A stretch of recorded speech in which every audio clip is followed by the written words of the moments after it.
Thanks for tuning in to the Cape Fear Sports Report. Joe's off this weekend, but that's okay. We've got lots of news, lots of highlights to bring you. It's a Hall of Fame weekend. Let's get right to it.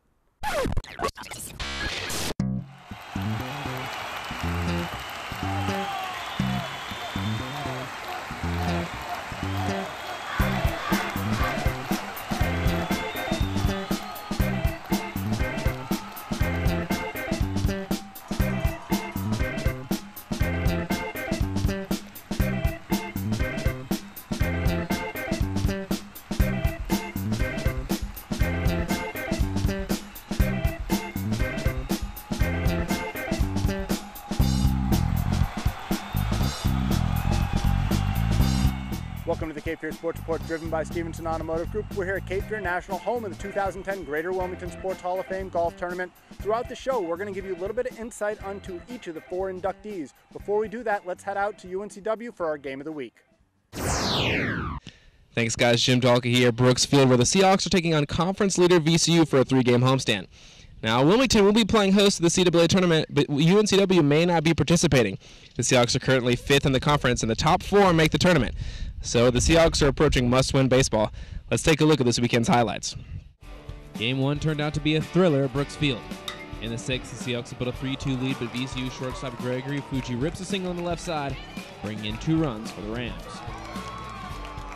In the 7th, the Seahawks get sloppy on D, and Cody Stanley's throw is way too low and nails the pitcher on the shoulder. Ouch! The defense wasn't the biggest concern for the Hawks, and that would be runners left on base.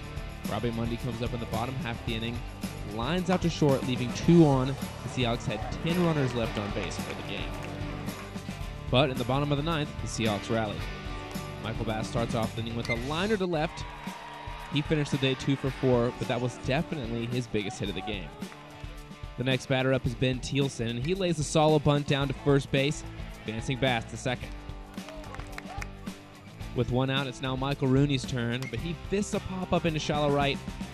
The Hawks are now down to their final out.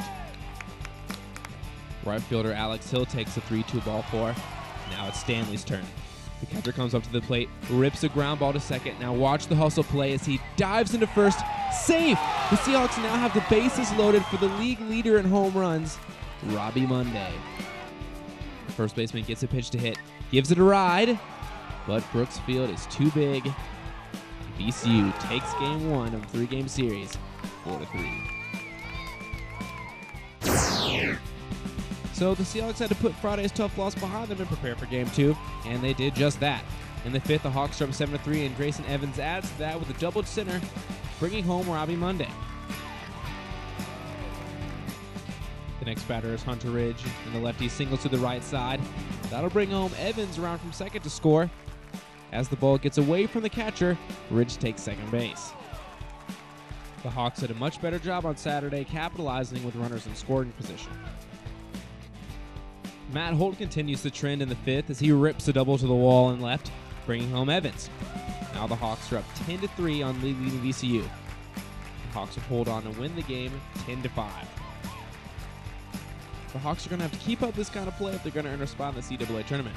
They sit a game and a half behind George Mason for the 4th and final spot, but the Hawks can make up some ground in the coming week.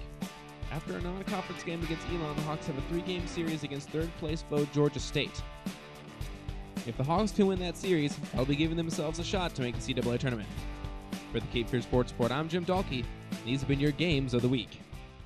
Thanks, Jim. We're just getting started on today's show. Stay tuned. We'll tell you if a UNCW legacy continued. We'll look at who is advancing in the high school playoffs, and it's time to get to know the Greater Wilmington Sports Hall of Fame class of 2010. You're watching the Cape Fear Sports Report, driven by the Stevenson Automotive Group.